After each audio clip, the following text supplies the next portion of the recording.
Antes de iniciar, quero agradecer a Deus pela sua vida, por você estar sempre voltando aqui aos nossos vídeos, por estar sempre aí com o sininho ativado e deixando sempre aquele like ungido aí dos nossos vídeos e de vez em quando comentando aí, e a gente sempre que pode estamos aí respondendo os comentários. Sermão expositivo. O que é um sermão expositivo?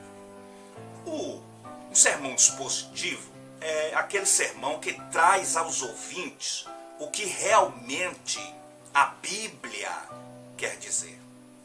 Não é simplesmente pregar sobre a palavra de Deus. É pregar aquilo que Deus está falando dentro da palavra. É o pregador ser fiel ao texto. É o pregador usando a exegese bíblica, extrair de dentro para fora e oferecer e distribuir para os ouvintes a fidelidade daquilo que realmente foi lido. Quantas vezes lemos um texto e falamos algo totalmente diferente daquilo que o texto não está falando?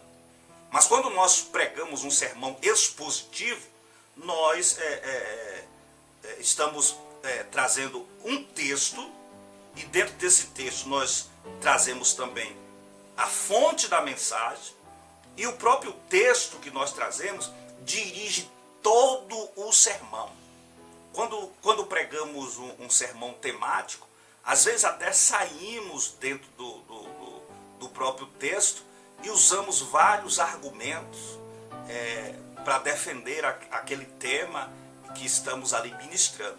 Mas quando falamos em sermão expositivo, a grande diferença é que nós não estamos subordinados a nenhum tema que nos dê até uma permissão para sair. O sermão expositivo é aquele que nos prende ao texto, não nos prende ao tema. E o interessante é que o foco, o conteúdo, as ideias, as divisões e a aplicação são extraídas do próprio texto bíblico. Dizem os maiores oradores nacionais e internacionais que o sermão expositivo é ou por que não dizer, o melhor tipo de sermão a ser pregado nas igrejas.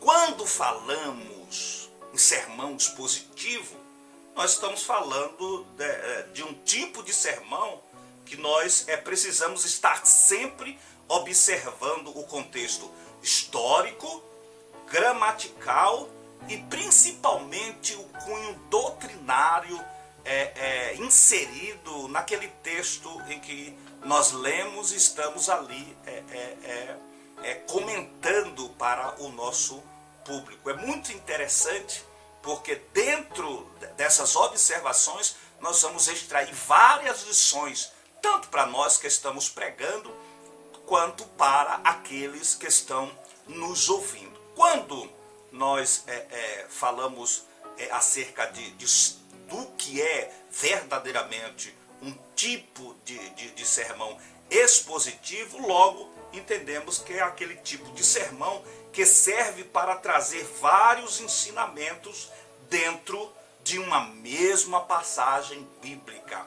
Ou seja, na mesma passagem bíblica você traz vários e vários ensinamentos e chega ao ponto de algumas pessoas que te ouviram dizer que já leu várias e várias vezes aquela mesma passagem e nunca parou para observar aquilo que saiu dos seus lábios ou aquilo que você conseguiu extrair ali usando a exegese bíblica.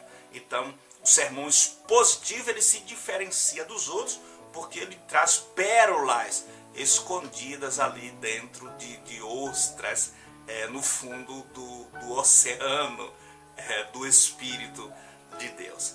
O interessante é que quando nós trazemos a explicação do que é verdadeiramente um sermão expositivo, Logo entendemos que é aquele que você lê, é aquele que você explica e também é aquele que você aplica ao coração dos ouvintes e Deus, através da sua vida, fala de maneira nítida, de maneira clara e de maneira poderosa para aqueles que estão ouvindo e sendo edificados através do texto sagrado. Sermão expositivo é aquele sermão que vale a pena parar e escutar com muita atenção, porque enquanto se escuta, tanto se é edificado, como se aprende também muitas coisas novas e preciosas. Quando falamos de sermão expositivo, falamos do sermão que tem como única fonte de busca as Sagradas Escrituras, ou seja, dentro da própria fonte extraímos ali aquilo que necessitamos e que temos conhecimento de que aqueles que estão a nos ouvir necessitam. Geralmente você não sai do texto sagrado, ora lido e ora apresentado para o seu público. Vou dar um exemplo aqui bem rápido de sermão expositivo. O sermão expositivo, por exemplo, Bartimeu. Eu leio sobre Bartimeu, leio ali toda a sua passagem e ali eu faço a introdução falando acerca dos mendigos ou das pessoas menos favorecidas, como elas faziam para sobreviver, e explico ali, falo um pouco acerca do nome de Bartimeu, qual o significado do seu nome, falo também do seu clamor, falo também da capa que ele usava, que era uma autorização do governo romano, falo também das pessoas que mandavam ele se calar, falo também ali da sua insistência, da sua perseverança, do momento que Jesus para, do momento que Jesus chama ele, do momento que Jesus cura ele, do momento que ele seguia a Jesus pelo caminho. Então, dentro do próprio texto, eu vou extraindo mensagens que, de maneira nenhuma, podem deixar de ser aplicada. Porque se eu leio toda a mensagem e repito toda a mensagem sem fazer a aplicação, eu estou sendo meramente um contador de histórias e não um orador, um ministro da palavra de Deus. Que Deus em Cristo fale de maneira mais forte e mais clara ao seu coração. Não esqueça de deixar o like para nos ajudar a pregar e ensinar a palavra do bom mestre.